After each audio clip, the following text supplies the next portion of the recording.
अब हमारे पास इस टाइम गुरुद्वारों और मंदिरों के अंदर जो बिजली चल रही है, उन बिजली के बिल देने के लिए भी पैसे नहीं है। एफबीआर को ये चाहिए था कम से कम हमारे सैलरी और पेंशन और जीपी फंड के पैसे नहीं, क्योंकि ये तो एम्प्लॉय से रेलेवेंट चीज़ें हैं। अस्सलाम वालेकुम, मैं आसिफ महमूद और आप देख रहे हैं express news.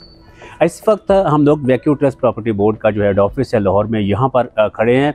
वैक्यू trust property board इस वक्त अपनी तारीख के एक बहुत बड़े बहरान से गुजर रहा है।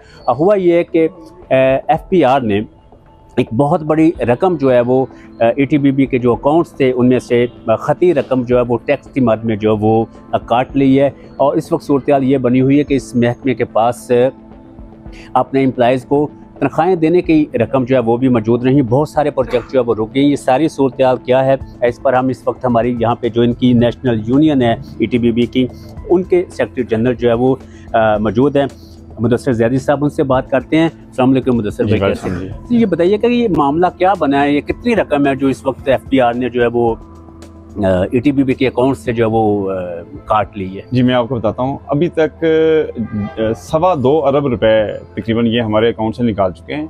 इससे पहले हमें एफबीआर ने एग्जाम्पशन दी हुई थी कि आप एक ट्रस्ट डिपार्टमेंट है और मुल्क की फलाह बहबूद के लिए काम करते हैं, गुरुद्वारों और मंदिरों के ऊपर पैसे खर्च करते हैं, तो आपको एक सर्टिफिकेट दे दिया।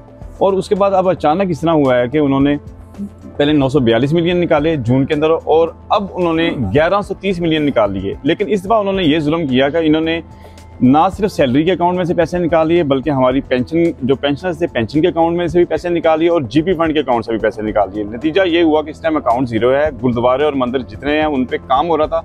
अभी आपको पता होगा कि वज़ीर आज़म साहब ने और मरियम नवाज़ ने कहा था हम गुरुद्वारों को रेनोवेट करेंगे और जो गैर फ़ाल जितने भी गुरुद्वारे और मंदिर हैं उनको हम एक्टिव करेंगे।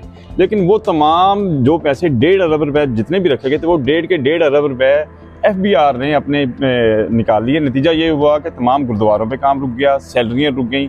अब हमारे पास इस टाइम गुरुद्वारों और मंदिरों के अंदर जो बिजली चल रही है, उन बिजली के बिल देने के लिए भी पैसे नहीं है।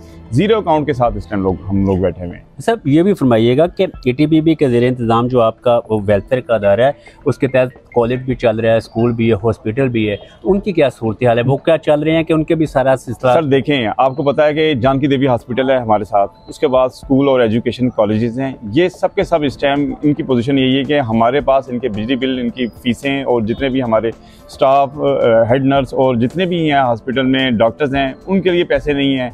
स्कूल्स के अंदर जो प्रिंसिपल्स हैं उनको, जो टीचर्स हैं उनको पैसे देने के लिए हमारे पास 1 रुपया नहीं है। बिजली के बिल देने के लिए पैसे नहीं है। मतलब ज़ीरो अकाउंट कर दिया गया है। एफबीआर को ये चाहिए था कम से कम हमारे सैलरी और पेंशन और जीपी फंड के पैसे नहीं, क्योंकि ये तो एम्प्लॉय से रेलेवेंट चीज़ें हैं। ठीक है, अगर हमारा कोई उनके साथ वो चल रहा है तनाज़ा इस टैक्स के मामले में, और उसकी वजह भी खुद एफबीआर है, क्योंकि एफबीआर ने खुद हमें एग्जाम्पशन दी हुई थी और उसके बाद अचानक उन्होंने एग्जाम्पशन देने के बाद वो तमाम एग्जाम्पशन जो दी हुई थी वो सब की सब कैंसिल कर दी। तो अभी क्या इस मामले पे अदालत में नहीं गया ईटीबीबी, या किसी फोरम के ऊपर बात हो रही है कि ये मामला हल किया जा सके? जी, ईटीबीबी वहाँ पे इन्हीं का अपना एक ट्रिब्यूनल है, उसके ऊपर चल रहे हैं। लेकिन हैरत की बात यह है कि जब उन्होंने स्टे दिया हुआ था, उस स्टे देने के बावजूद भी ये तमाम पैसे उन्होंने हमारे अकाउंट से निकाल लिए।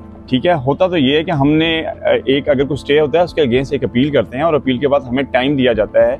उस अपील के अंदर हमारे जो लीगल एडवाइज़र है, शायद उनकी ताख़ीर की वजह से, ताख़ीर से पेश होने की वजह से, या फिर उनकी तरफ से रिस्पॉन्स नहीं आया। नतीजा ये हुआ कि वो हमारे पैसे तमाम अकाउंट में से निकाल के ले गए।